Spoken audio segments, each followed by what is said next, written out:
Alors, bonjour tout le monde. Aujourd'hui, on est avec Martin Godbout. Martin, fort connu dans le milieu de la biotech, président de Bio-Québec pendant plusieurs années, président du conseil d'administration, mais impliqué au sein de Bio-Québec depuis les tout débuts. Il a été président du conseil de 2008 à 2018. Et puis, ça a été des années pas tellement faciles. On va en parler un petit peu. Ça a été des années où le Québec vivait une crise financière importante, où les grands centres de recherche pharmaceutique quittaient. Il y avait une restructuration du modèle du secteur des sciences de la vie. Alors, Martin, je vais commencer avec une question assez directe pour toi. Ça a créé des impacts majeurs. Quels ont été les impacts, justement, de ces grands bouleversements-là pour les membres de Bio-Québec et quel rôle a joué Bio-Québec dans cette période qui n'était pas facile? Bonjour Annie, bonjour tout le monde. Effectivement, 2008 jusqu'à 2016-2018, ça n'a pas été facile dans le sens que il y avait une crise économique mondiale à partir de 2008. Et à quelque part, on se demandait si le Québec et les instances gouvernementales croyaient à l'innovation, croyaient au biopharma, au détriment de d'autres secteurs manufacturiers, l'aérospatial, pour ne nommer que celle-là. Alors, en 2008, la crise est mondiale. Et moi, je me rappelle même de l'avoir vécu dans un événement qui s'appelle Biocontact, où on avait, bon an, mal an, entre 1500 et 1600 participants. Et en 2008, brutalement, en l'espace de 2 ou 3 mois, il y a eu une récession. Les présidents de compagnie disaient à leurs employés, au lieu d'aller 3 ou 4 personnes à Biocontact, on va y aller 1 ou 2 personnes. Donc, brutalement, là, dans l'espace de quelques mois, on a vu l'industrie s'effondrer d'une certaine façon. Qu'est-ce que ça a eu comme impact? Ça a eu comme impact que l'industrie pharmaceutique a quitté. Littéralement, pas dans l'espace d'un an, là, mais peut-être de 2008 à 2014, l'espace de 5 ou 6 ans, on voyait les multinationales quitter, fermer leurs laboratoires par manque d'intérêt de la part du gouvernement, principalement. Le rôle de Bio-Québec dans tout ça, c'est un peu de garder le phare. Il fallait avoir la foi, il fallait avoir la passion. C'est un secteur économique extraordinaire. Les plus vieux me disaient, vous savez, pour embarquer dans le secteur de la biotech, ça prend 20 ans. Les 19 premières, tu essaies de comprendre comment ça fonctionne. Et la 20e année, tu te dis, ah, OK, c'est ça. Et ça rapporte énormément. C'est une industrie passionnante. Alors, oui, on a souffert énormément de la crise économique de 2008. Et Bio-Québec, avec le directeur général de l'époque, tant bien que mal, on a tenu le phare. La beauté de ce secteur-là, c'est que les intervenants, les membres de Bio-Québec, sont des gens qui sont aussi passionnés, qui croient en leur secteur. Et la force de Bio-Québec, ça a toujours été l'impact et l'écoute qu'on avait des membres en question. Alors, on a joué le rôle d'un peu de cheerleaders, de lobbyistes. C'est un terme qui est galvaudé, mais qui est très important pour tenir l'intérêt de la part des décideurs gouvernementaux par l'industrie de la biotech. Mais je me souviens, Martin, que ça prend, pour faire vivre une association comme ça prend un conseil d'administration qui y croit. Toi, tu en étais le président, tu t'étais entouré de gens qui croyaient au secteur des sciences de la vie comme étant un secteur important, un pilier de l'économie du Québec. Et tu as réussi à garder, toi aussi, le fort. En fait, tu as été un pilier de cette garde-là parce que tout aurait pu tomber dans ces années-là. C'était difficile, il fallait qu'il y ait une restructuration complète même ici au Québec, de notre secteur. Puis on a vu se déployer les organisations de recherche contractuelle suite au départ des centres de recherche. Puis le financement de nos entreprises est devenu il a toujours été au cœur de tes préoccupations, mais il est devenu encore plus important. Tu as beaucoup réfléchi à cette question-là du financement. Quelles améliorations, d'après toi, devraient être apportées encore aujourd'hui? Qu'est-ce que tu as fait dans ces années-là et qu'est-ce que tu penses qui devrait être encore fait aujourd'hui pour soutenir la croissance de nos entreprises? Annie, c'est une excellente question. Elle n'est pas simple à répondre d'emblée, mais je te résumerai en deux mots. Le stop and go. Le danger d'une industrie, c'est le fameux stop and go. On y croit, et là, ça part pendant 3-4 ans. Donc, on change de gouvernement, on change d'attitude, on change de... il y a le contexte international, bien sûr, qui rentre en ligne de compte. Et là, tu es dans une dizaine d'environ 2-3 ans, stop. Et là, tu repars avec l'association et les membres du conseil d'administration. Il faut toujours être à l'affût de ce qui s'en vient. Il faut toujours avoir une solution et non pas voir le problème. Et ça a fonctionné, ça a toujours fonctionné. Tu reviens 2-3 ans plus tard avec des modèles, des solutions aux situations économiques et aux modèles de financement. Puis d'un coup, tu réarrêtes. Donc, il y a une chose qui n'a pas changé, c'est le fameux stop and go. Mm-hmm. On le voit dans des fonds de capital de risque. C'est habituellement des fonds de 10 ans avec une période d'investissement des 4 premières années. Puis là, les gens ont besoin d'un deuxième fonds, d'un troisième fonds. Et quand tu interviews, je suis sûr que vous l'avez fait, des présidents, des limited partners, des general partners dans des fonds de capital de risque au Québec, ben c'est le stop and go. Ça arrête, ça repart, ça arrête, ça repart. On y croit moins.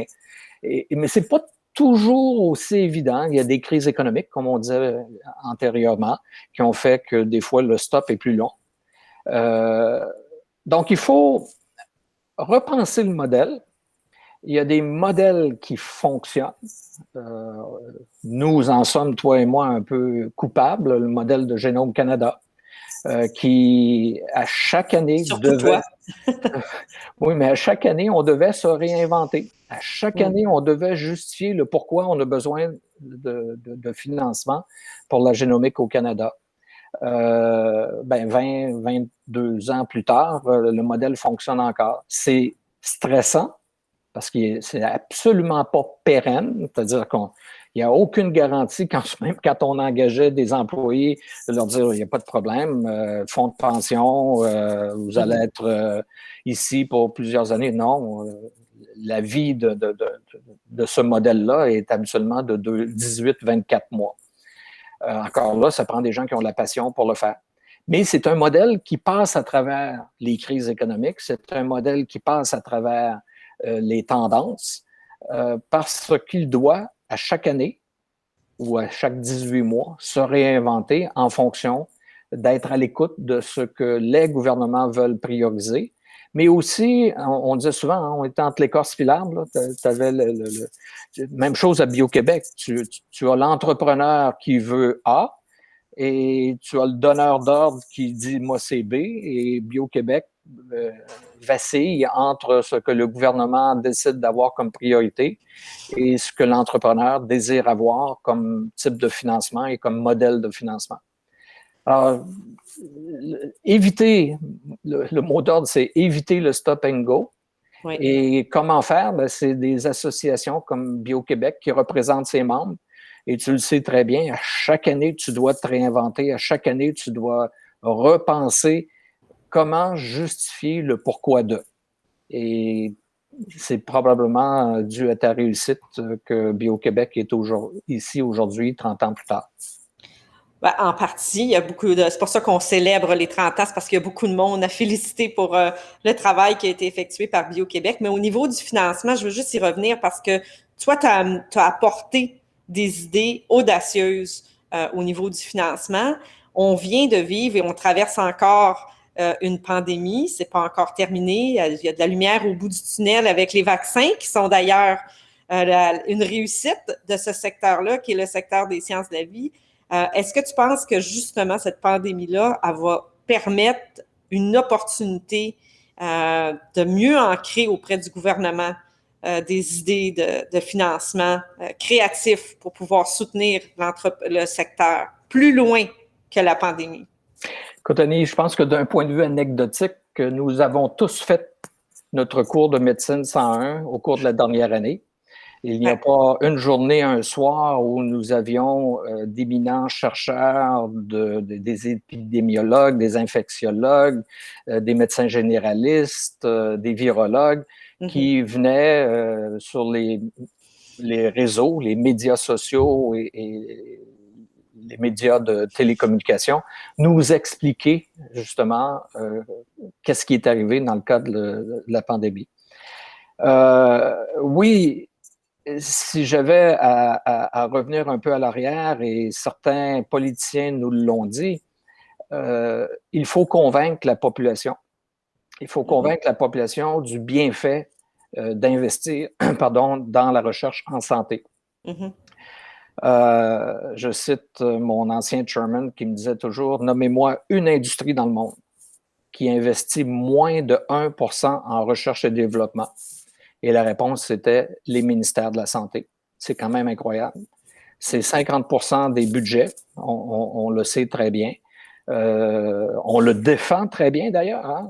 On le voit avec la pandémie. Si on n'avait pas eu notre système de santé auquel on voulait faire attention, on voulait protéger, ça aurait été bien pire que ce qu'on a vécu. Alors, il faut convaincre la population que malgré le fait qu'on investisse près de 50% des budgets, à chaque fois que tu donnes $1 à l'impôt au Québec, il y en a 50%, 50 sous qui va à la santé. Mais dans ce 50 sous-là, il est primordial d'investir en recherche et en développement. Et la pandémie nous a fait réaliser tout ça. Que la recherche ne doit jamais cesser. Ça ne doit jamais cesser. C'est la meilleure campagne de relations publiques qu'on aurait pu avoir. Absolument. Oui, nous avons une usine de vaccins au Québec, celle de GSK, puis celle de Medicago qui est au terme qui s'en vient. Medicago, moi je le sais, c'était Innovatech en 1993 qui avait investi les premiers dollars dans Medicago. 17 ans, 18 ans plus tard, on voit la lumière au bout du tunnel, on voit l'effet important que Medicago peut avoir.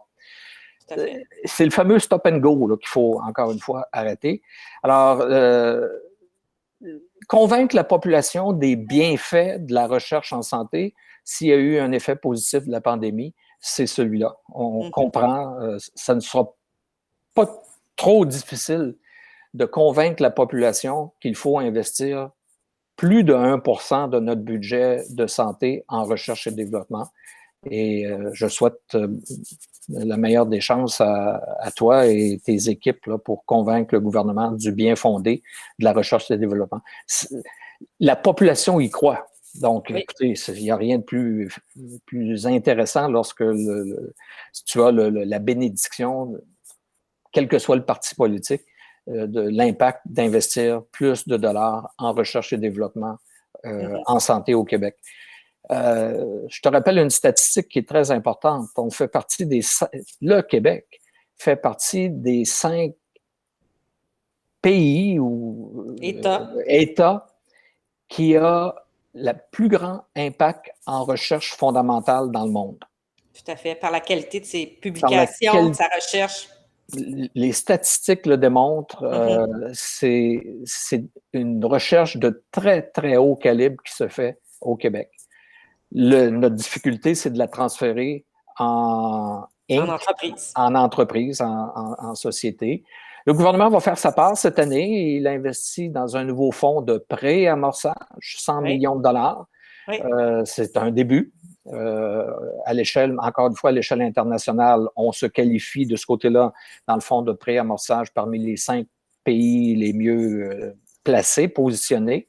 Mais c'est toute la chaîne qu'il faut vraiment travailler, évaluer, justifier. Et encore une fois, je reviens au fait que si la population dit « Oui, monsieur le ministre, oui, monsieur le premier ministre, on est d'accord à des investissements majeurs en recherche et développement en santé pour notre santé à tous, un petit slogan que tu te souviens. Oh oui, ça nous appartient. Hein? Tout à fait. Comme je vous dis, par nos impôts, la santé et le système de santé nous appartient. C'est à nous, il faut en être très fiers de ça.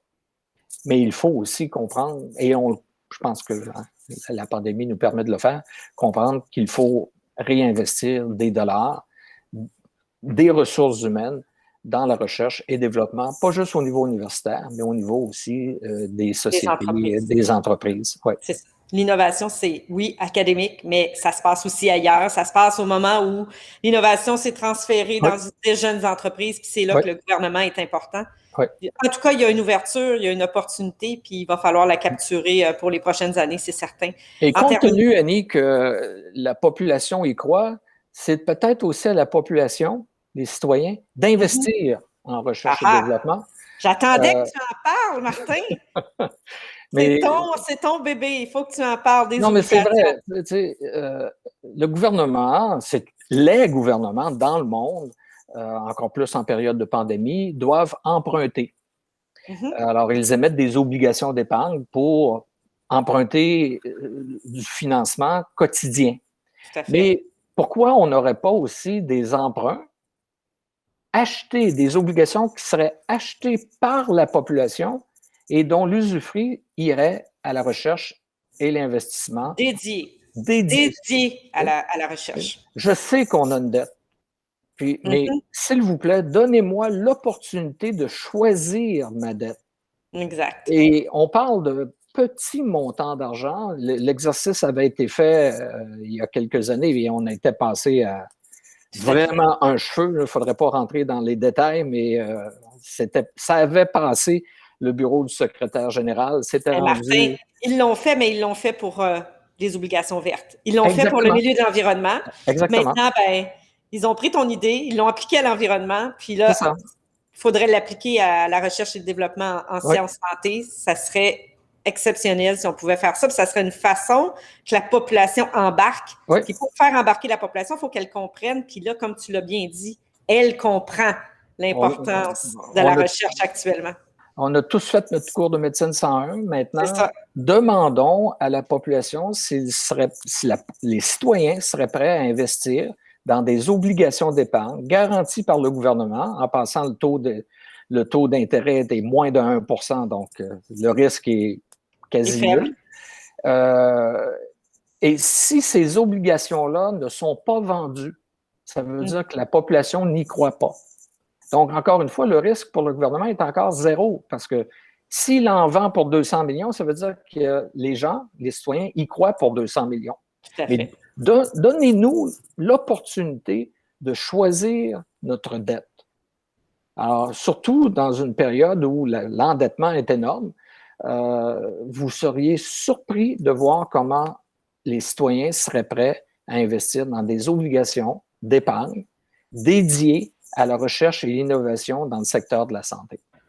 C'est tout à fait vrai. Puis, c'était une excellente idée il y a quelques années. C'est encore une meilleure idée en 2021. Martin, en terminant, toi qui es le fondateur de Génome Canada, qui a été impliqué dans les sciences de la vie et de la biotech depuis toute ta carrière, 30 ans de Bio-Québec, 30 ans de Martin Godbout. Je vais te poser une dernière question. Qu'est-ce que c'est pour toi l'ADN de Bio-Québec? C'est d'être à l'écoute de ses membres. Si Bio-Québec, en tant qu'association et son conseil d'administration, décidait d'aller à gauche, mais ses membres veulent aller à droite, on n'aurait jamais passé 3 ans d'existence. L'ADN, c'est les gens, c'est toi, Annie, c'est les membres de ton conseil d'administration. Vous êtes énormément à l'écoute de l'écosystème, mais en même temps de la demande de la part de vos membres. Et si le nombre de membres a augmenté au fil des années, c'est parce que vous êtes à l'écoute. L'ADN, c'est l'écoute. Vous êtes les mentors, vous êtes les accompagnateurs de l'industrie et la voix de l'industrie auprès des instances gouvernementales. Alors, l'écoute, c'est votre ADN. Merci, Martin. Ça a été un plaisir de te revoir et on va avoir le plaisir de se revoir à l'Assemblée générale annuelle. En personne un jour. En personne un jour. Merci beaucoup. Annie. Merci, Martin. À bientôt. Au revoir. À bientôt.